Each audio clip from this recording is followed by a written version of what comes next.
तो आज की वीडियो में दोस्तों मैं आपको ये बताऊंगा कि मल्टीपल बैंक अकाउंट्स के क्या लॉसेस होते हैं, क्या नुकसान होते हैं और किस तरीके से आप इस नुकसान को कम कर सकते हो और एंड में मैक्सिमम आप कितने अकाउंट्स यहाँ पर रख सकते हो ताकि आपको फ़ायदा हो, नुकसान ना हो। देखिए, सबसे पहले मैं दोस्तों ये आपको ये बता दूं कि हमें क्यों मल्टीपल अकाउंट्स रखने पड़ते हैं।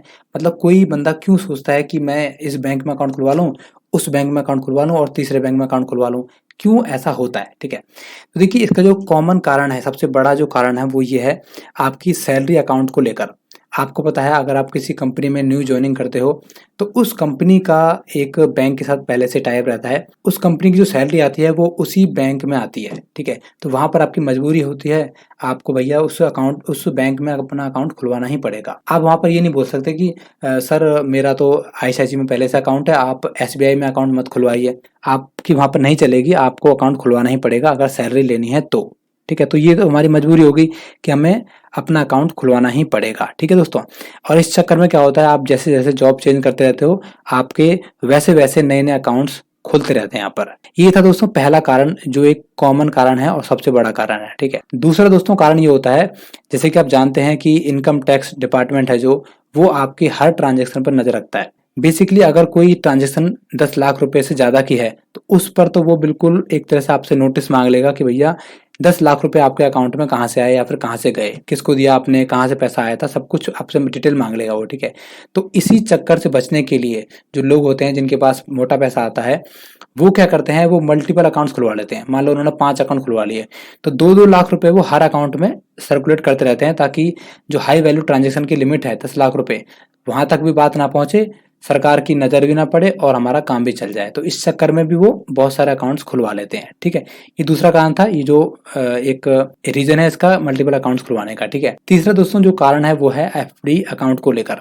आपको पता है जो फिक्स्ड डिपॉजिट अकाउंट होता है उसमें आपको इंटरेस्ट रेट ज़्यादा मिलता है, और जो डिफरेंट डिफरेंट बैंक होते हैं वो नए नए ऑफर लाते रहते हैं।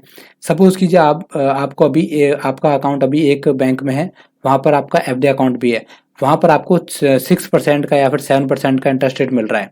अब आप सुनते हो कि एक नया बैंक आया है, उसमें एफडी का 8% मिल रहा है, 9% मिल रहा है, तो आप सोचते हो कि चलो भाई कुछ पैसा इसमें रखा हुआ है, कुछ पैसा मैं इसमें रख देता हूँ। तो इस तरीके से दोस्तों एफडी अकाउंट के रीजन की वजह से भी मल्टीपल अकाउंट्स यहाँ पर आपके खुल जाते हैं। ठीक है दोस्तों, एक लास्ट कारण है जिस वजह से आपको मल्टीपल अकाउंट्स खुलवाने पड़ते हैं, वो होता है दोस्तों आपका लोन को लेकर। आपने अगर फाइनेंस करवाया है, जैसे मान लो कोई आपने बाइक ली है, कार ली है या फिर घर लिया हुआ है, तो नॉर्मली क्या होता है, आप जिस बैंक के थ्रू आपका लोन होता है, आप उसी बैंक में अकाउंट खुलवा लेते हो ताकि मेरी जो ईएमआई है वो वहीं से कट जाए। ठीक है, तो इस चक्कर में भी अगर आप डिफरेंट टाइप के लोन लेते रहते हो तो आपको यहाँ पर डिफरेंट टाइप के अकाउंट खुलते रहते हैं। तो बेसिकली ये 3-4 कारण थे जो बताए थे मैंने आपको। इसका जो रीज़न है मल्टीपल अकाउंट्स खुलवाने का वो क्या है। ठीक है, अब हम बात कर लेते हैं कि इसके डिसएडवांटेज क्या हैं, मल्टीपल अकाउंट्स के डिसएडवांटेज क्या हैं। देखिए, सबसे पहला जो डिसएडवांटेज है मल्टीपल बैंक अकाउंट का, वो है आपका मिनिमम बैलेंस मेंटेनेंस।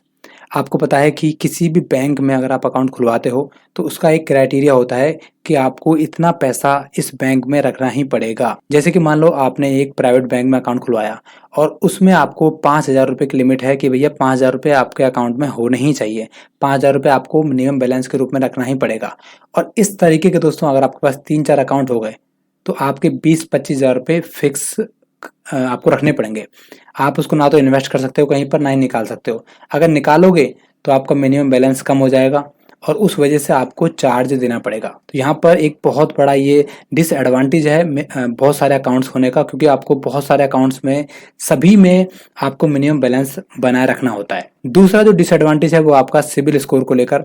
आप जानते हैं कि जो सिबिल स्कोर होता है वो बहुत इंपॉर्टेंट होता है, और अगर आपका सिबिल स्कोर खराब है, उस केस में अगर आप किसी बैंक से लोन लेने जाते हो तो आपको एक तो अच्छे बैंक से लोन मिलेगा ही नहीं, और अगर मिलेगा भी किसी बैंक से तो आपको ज़्यादा इंटरेस्ट देना पड़ेगा। तो यहाँ पर लोग सोचते हैं कि मेरा सिबिल स्कोर खराब ना हो, और मैं चाहता हूँ कि आप किसी का भी सिबिल स्कोर खराब नहीं होना चाहिए, क्योंकि दोस्तों इमरजेंसी में जब हमें लोन की रिक्वायरमेंट रहती है तो सिबिल स्कोर ही हमें बचाता है, और सिबिल स्कोर की वजह से ही हमें लोन मिल पाता है। ठीक है, तो आप कभी भी अपने सिबिल स्कोर को खराब ना होने दें। तो यहाँ पर देखिए, जो मल्टीपल बैंक अकाउंट होते हैं उसकी वजह से भी आपका सिबिल स्कोर खराब हो सकता है, क्योंकि दोस्तों आपको पता है कि मिनिमम जो बैलेंस बताया था मैंने आपको पहले अभी, कि आपको हर अकाउंट में मिनिमम बैलेंस रखना पड़ेगा।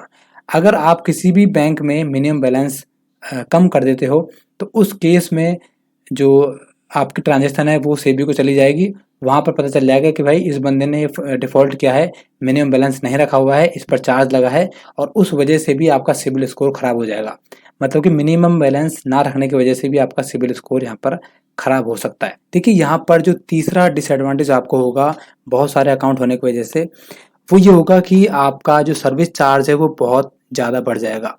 जैसे कि आपको पता है कि हर बैंक का एक सर्विस चार्ज होता है। आपका एटीएम का चार्ज हो गया, आपका एसएमएस का चार्ज हो गया, चेक बुक का चार्ज हो गया, अकाउंट को मेंटेनेंस रखने का चार्ज हो गया। तो ये बहुत सारे चार्ज होते हैं, ठीक है। अगर सपोज़ कीजिए आपके बहुत सारे अकाउंट हैं और आपने किसी भी एक आप अकाउंट में ट्रांज़ैक्शन नहीं कर रहे हो, आपने उसको ऐसे का ऐसे छोड़ रखा है, तो ट्रांज़ैक्शन नहीं करने के कारण वो एक तरह से इनएक्टिव हो जाएगा और इनएक्टिव हो गया फिर आपको दोबारा से उसको एक्टिव कराने के लिए डॉक्यूमेंटेशन करना पड़ेगा, बार-बार बैंक के चक्कर लगाने पड़ेंगे, तो उसमें भी आपका पैसा भी खर्च होगा और प्लस में आपका टाइम भी खर्च होगा। ठीक है दोस्तों?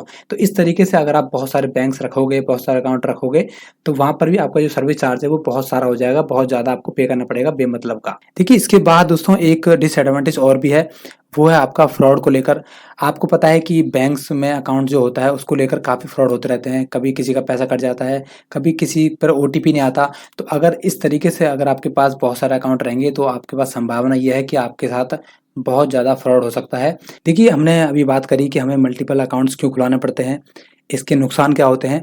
अब दोस्तों हम बात करते हैं कि हम किस तरीके से इस नुकसान को कम कर सकते हैं और मैक्सिमम हम कितने अकाउंट रखें कि हमें नुकसान ना हो। तो नंबर ऑफ अकाउंट्स की बात करूँ तो मेरे हिसाब से आप 2 अकाउंट रखेंगे तो काफ़ी रहेगा।